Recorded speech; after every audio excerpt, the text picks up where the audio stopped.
전능하사 천지를 만드신 하나님 아버지를 내가 믿사오며 그 외아들 우리 주 예수 그리스도를 믿사오니 이는 성령으로 잉태하사 동정녀 마리아에게 나시고 본디오 빌라도에게 고난을 받으사 십자가에 못 박혀 죽으시고 장사한 지 사흘 만에 죽은 자 가운데서 다시 살아나시며 하늘에 오르사 전능하신 하나님 우편에 앉아 계시다가 저리로서 산자와 죽은 자를 심판하러 오시리라. 성령을 믿사오며 거룩한 공회와 성도가 서로 교통하는 것과 죄를 사하여 주시는 것과 몸이 다시 사는 것과 영원히 사는 것을 믿사옵나이다. 아멘. 찬송가 187장입니다. 찬송 187장입니다. 비둘기같이 온유한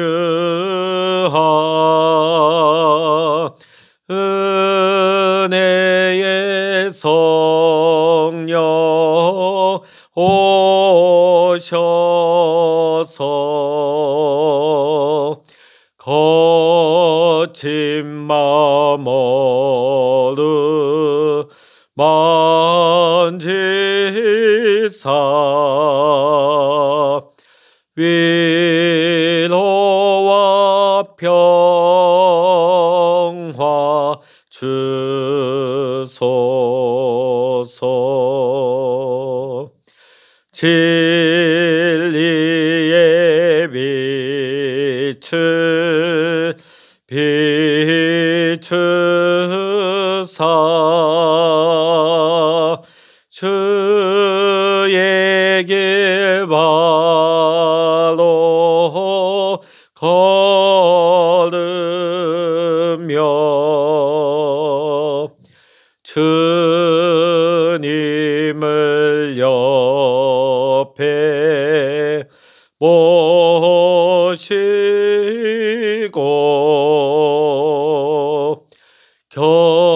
경건히 살게 하소서.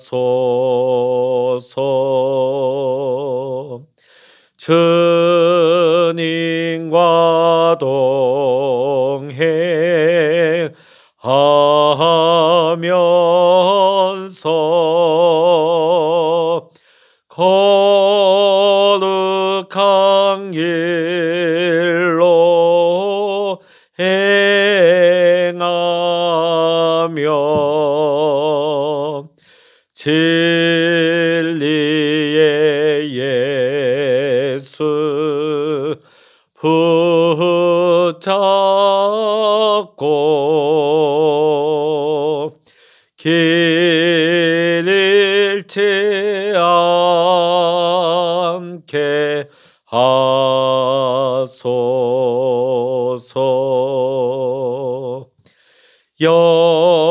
연약한 나를 도우사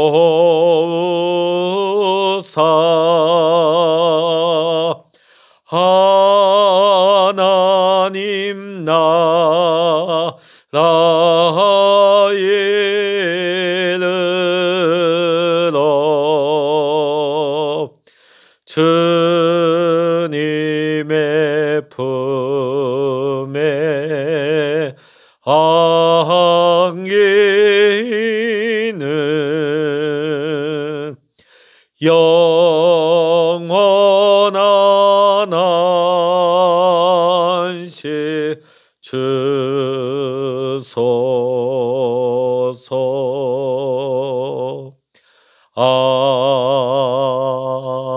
아멘. 이 시간 우리에게 주시는 하나님의 말씀 구약 성서 나훔 2장 1절로부터 13절까지입니다. 구약 성서 1299면 나훔 2장 1절로부터 13절까지의 말씀 같이 읽겠습니다. 파괴하는 자가 너를 치러 올라왔나니 너는 산성을 지키며 길을 파수하며 내 허리를 견고히 묶고 내 힘을 크게 굳게 할지어다. 여호와께서 야곱의 영광을 회복하시되 이스라엘의 영광 같게 하시나니 이는 약탈자들이 약탈하였고 또 그들의 포도나무 가지를 없이 하였습니다. 그의 용사들의 방패는 붉고 그의 무사들의 옷도 붉으며 그 항우를 버리는 날에 병거의 새가 번쩍이고 노송나무 창이 요동하는도다. 그 병거는 미친 듯이 거리를 달리며 대로에서 이리저리 빨리 달리니 그 모양이 횃불 같고 빠르기가 번개 같도다. 그가 그의 존귀한 자들을 생각해내니 그들이 엎드러질 듯이 달려서 급히 성에 이르러 막을 것을 준비하도다. 강들의 수문이 열리고 왕궁이 소멸되며 정한 대로 왕후가 벌거벗은 몸으로 끌려가니 그 모든 시녀들이 가슴을 치며 비둘기같이 슬피 우는도다. 니느웨는 예로부터 물이 모임목 같더니 이제 모두 도망하니 서라 서라 하나 돌아보는 자가 없도다. 은을 노력하라 금을 노력하라 그 저축한 것이 무한하고 아름다운 기구가 풍부함이니라. 니느웨가 공허하였고 황폐하였도다. 주민이 낙담하여 그 무릎이 서로 부딪히며 모든 허리가 아프게 되며 모든 낯이 빛을 잃도다. 이제 사자의 굴이 어디냐? 젊은 사자가 먹을 곳이 어디냐? 전에는 수사자 암사자가 그 새끼 사자와 함께 거기서 다니되 그것들을 두렵게 할 자가 없었으며 수사자가 그 새끼를 위하여 먹이를 충분히 찢고 그의 암사자들을 위하여 움켜 사냥한 것으로 그 굴을 채웠고 찢은 것으로 그 구멍을 채웠었도다. 만군의 여호와의 말씀에 내가 내 대적이 되어 내 병거들을 불살라 연기가 되게 하고 내 젊은 사자들을 칼로 멸할 것이며 내가 또 내 노력한 것을 땅에서 끊으리니 내 파견자의 목소리가 다시는 들리지 아니하리라 하셨느니라. 아멘. 할렐루야. 오늘도 함께 기도하시는 우리 사랑하는 모든 믿음의 성도님들에게 오늘도 하나님의 크신 은혜와 평강의 축복이 여러분 모두와 함께 하시기를 이 시간 주의 이름으로 간절히 축원합니다. 우리가 지난번 보았던 나훔 1장이 니느웨를 중심으로 한 아수르에 대한 심판 경고에 대한 내용이었다면 오늘 본문 2장의 말씀은 아수르가 받게 될 심판의 모습이 구체적으로 묘사되고 있습니다. 본문 1절에서부터 2절의 말씀 보면 너는 아수르를 가리키는 것입니다. 또 파괴하는 자는 아수르를 멸망시킬 주체를 뜻하는 것이지요. 1차적으로는 역사적으로 바벨론을 의미합니다. 실제로 바벨론은 메대와의 연합을 통하여서 아수르를 공격해 주전 612년 아수르를 멸망시킵니다. 하지만 아수르를 멸망시키는 궁극적인 주체는 2절에 기록되고 있습니다. 2절의 말씀 보면 여호와께서 야곱의 영광을 회복하시되 이스라엘의 영광 같게 하시나니 이는 약탈자들이 약탈하였고 또 그들의 포도나무 가지를 없이 하였습니다. 자, 궁극적으로 아수르를 멸망시키는 주체가 누구이십니까? 여호와 하나님이 되십니다. 하나님께서는 북이스라엘을 심판하시기 위해 아수르를 사용하셨습니다. 또 남유다를 징계하시기 위한 도구로 아수르를 사용하셨습니다. 하지만 이제 하나님께서 심판의 도구로 사용하셨던 그 아수르를 직접 파괴하실 것임을 예고하고 있습니다. 왜 하나님께서 아수르를 파괴하십니까? 첫 번째 이유는 그들의 잔인한 약탈 때문이었습니다. 하나님께서는 아수르를 당신의 백성들을 향한 징계의 도구로 사용하셨습니다. 하지만 아수르는 자신들의 위치를 망각한 채 하나님의 뜻에서 벗어나 정도에 지나친 약탈과 압제를 행하였습니다. 그래서 이제 하나님께서는 그 아수르를 심판하고자 하시는 것입니다. 두 번째, 하나님께서 아수르를 심판하시는 이유는 아수르에 의해 짓밟혔던 과거 이스라엘의 영광을 하나님께서 아수르의 파멸을 통해 회복시키고자 하시는 것입니다.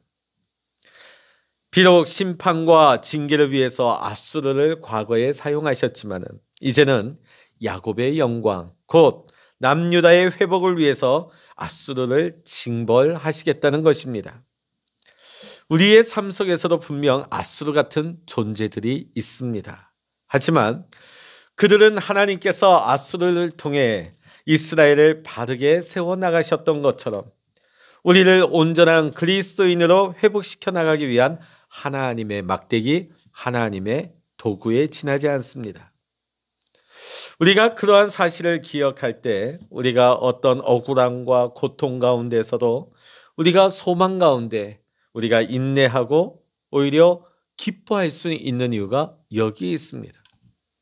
그들이 대단하고 그들이 능력이 있어서 우리를 압제하는 것이 아니라 그들이 우리를 온전케 세워나가기 위한 하나님의 막대기, 하나님의 도구로 쓰임받는 존재에 지나지 않는다는 것입니다. 또 거꾸로 우리가 앗수르 같은 자리에 우리가 있을 수 있습니다. 자, 그때 내가 마치 대단한 것이냐, 내가 능력이 많은 것이냐 우리가 으쓱대거나 교만해서는 안 됩니다. 그때 우리는 겸손할 수 있어야 합니다. 내가 잘나서 내가 대단해서가 아니라 하나님의 계획 속에 단지 내가 쓰임받기 위해 하나님께서 내게 힘을 주셨고 하나님께서 내게 허락하신 자리이기 때문입니다. 그러므로 우리는 강하다고 해서 교만해져선 안 되겠습니다. 그러면 오히려 우리는 앗수르처럼 하나님 앞에 심판을 받을 수밖에 없는 것입니다. 3절로부터 5절의 말씀 보면 앗수르를 침략해오는 군대의 모습이 생생하게 그려지고 있습니다. 아무리 철저히 방어 준비를 한다 할지라도 결코 막을 수 없는 최강의 군대의 모습이 나오고 있습니다. 왜냐하면 이 군대가 무적의 군대가 되는 것은 하나님께서 하나님의 백성들을 위해 일으키신 하나님의 군대였기 때문입니다. 하나님은 하나님의 계획하심을 한치의 오차도 없이 그 일을 이루어 가시는 하나님이십니다. 하나님의 일을 그 누구도 막을 수가 없는 것입니다. 우리가 믿는 하나님은 우리를 대적하는 자들을 철저하게 대적해 주시는 하나님이 되십니다. 우리를 불말과 불병으로 완벽하게 지키시고 보호해 주시는 하나님이 되십니다. 그러므로 우리 앞에 어떤 대적이 우리를 에워싸고 우리를 공격한다 할지라도 우리가 두려워하지 않고 우리는 승리를 확신하며 믿음의 싸움을 싸워 나가야 하는 것입니다. 왜냐하면 우리를 그 대적들에게서 싸우게 하시는 하나님, 우리를 완벽하게 보호해 주시는 우리가 믿는 하나님이 승리의 원동력이 되시기 때문입니다. 6절로부터 10절의 말씀 보면 황폐화되는 앗수르의 모습이 나오고 있습니다. 앗수르의 수도 니느웨는 티그리스 동초에 위치한 난공불락의 도성이었습니다. 그 니느웨에는 강들의 수문이 있습니다. 그들의 힘과 지혜를 더욱 확신케 하는 대표적인 상징물이었습니다.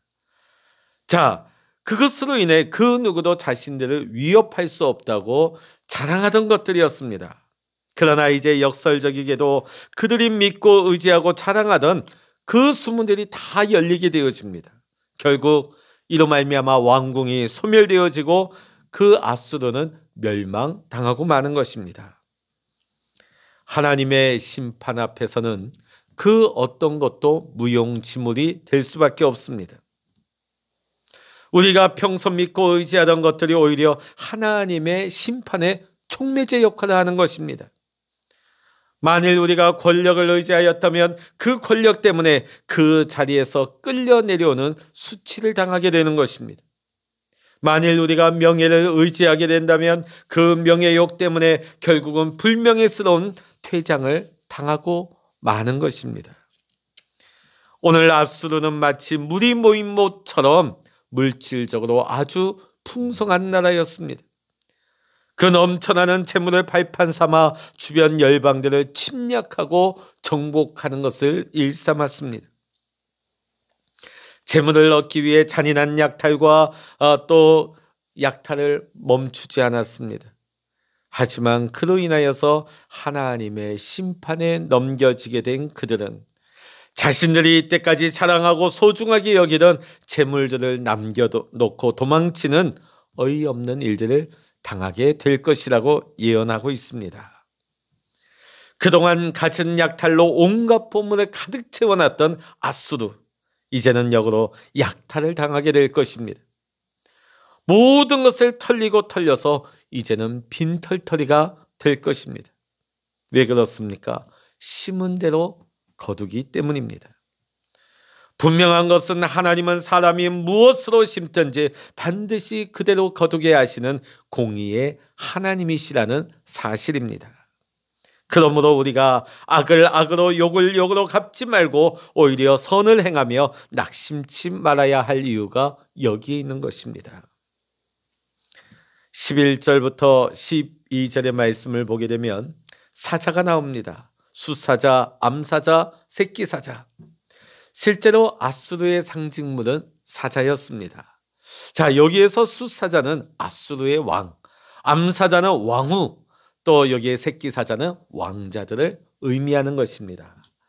아수르의 국력이 막강할 때는 그들을 두렵게 할 자가 없었습니다. 그러나 본문 13절에 하나님의 최종의 심판 선언이 나오고 있습니다. 아수르는 결국 하나님의 대적으로 간주되어서 하나님의 진노의 심판 아래 멸절당하고 마는 것입니다. 사실 아수르는 이미 100여 년 전에 하나님의 멸망 심판 아래 놓여 있었습니다. 하지만 요나를 통해 하나님의 메시지를 듣고 회개하고 돌이켜서 그들은 잃을 뻔했던 생명을 다시금 얻는 구원의 은총을 얻게 되었습니다.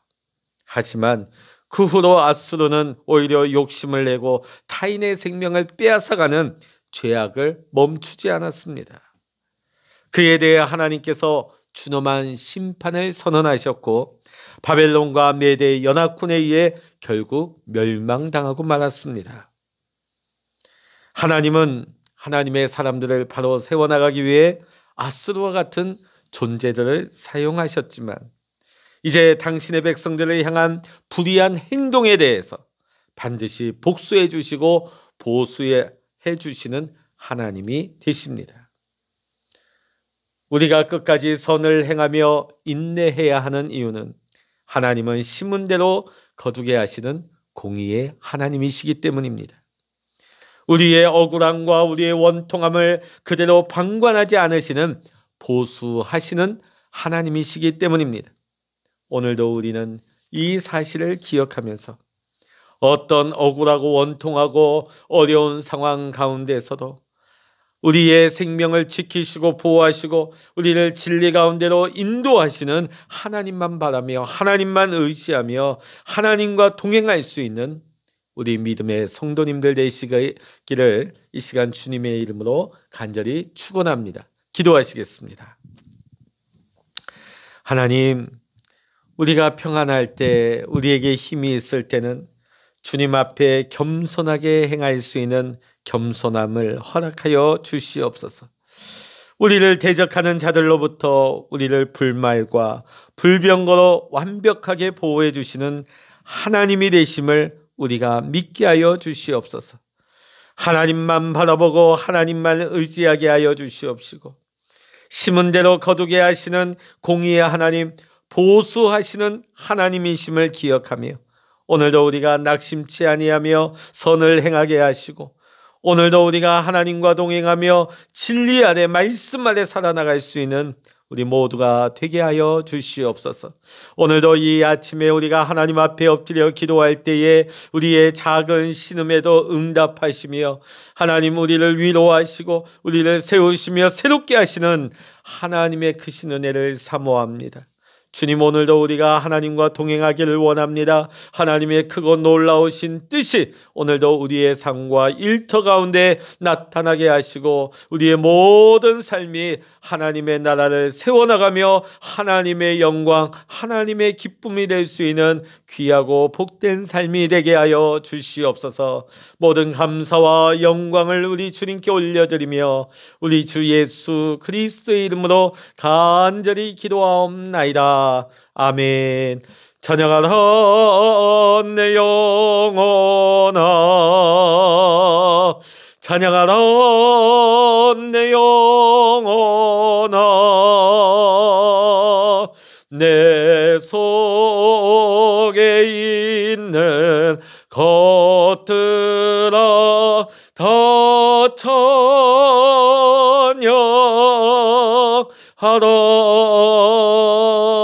기도하라 내 영혼아,